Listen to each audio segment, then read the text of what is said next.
In this video, I'm going to demonstrate how to administer CPR on an adult. Okay, suppose you find someone lying down on the floor. What are you going to do? First, assess the scene. Look around. Make sure the scene is safe. Are there safety hazards, a chemical spill, electrical wires, gas fumes, or anything dangerous? You can't help anyone if you become a victim too. If the scene is safe, check the person for a response. Tap or shake the victim on the shoulder and shout, "Are you okay?" If you do not get a response from the victim, yell for help. Next, tell a specific bystander to phone 911 or the emergency response number and get an AED, and very importantly, to come back to help.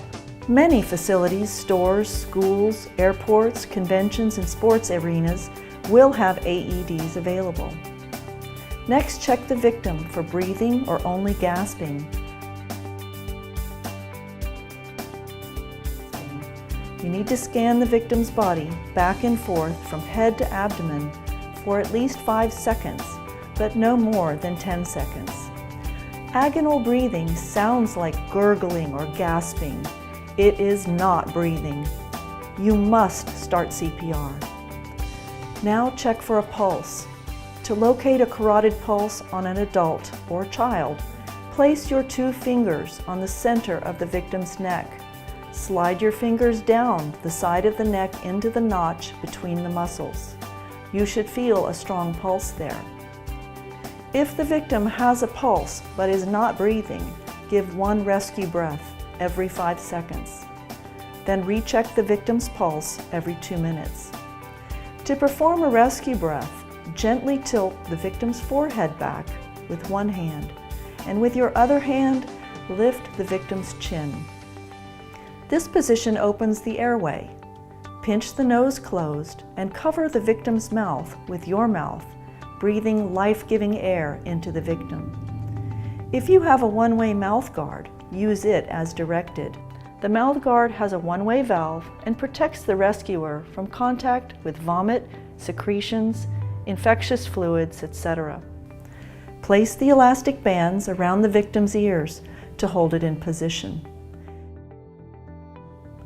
Give 2 rescue breaths, 1 second for each breath. Look for chest rise. If you don't see the chest rise, reposition if needed. If the victim has no pulse, start the CPR cycle of 30 compressions, 2 breaths, 30 compressions, 2 breaths, until help arrives or you can no longer perform effective CPR. Let me show you how to do this.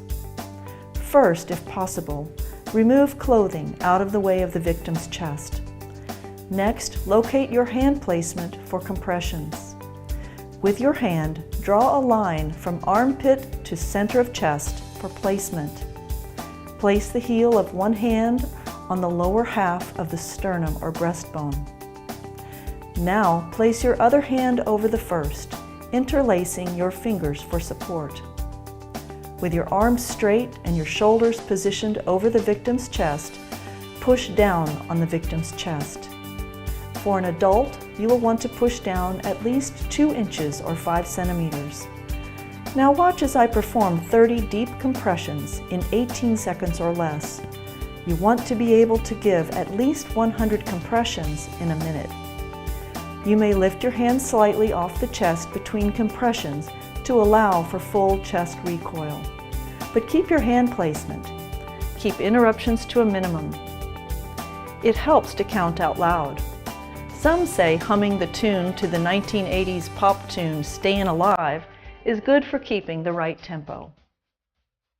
I'll give 30 compressions in 18 seconds or less, counting out loud to 30. After 30 compressions, give 2 breaths.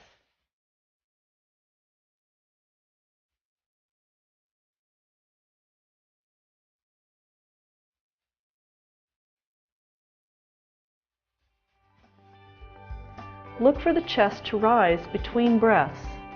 If there was no one available to help, after performing 5 cycles of CPR, call 911 and/or get an AED.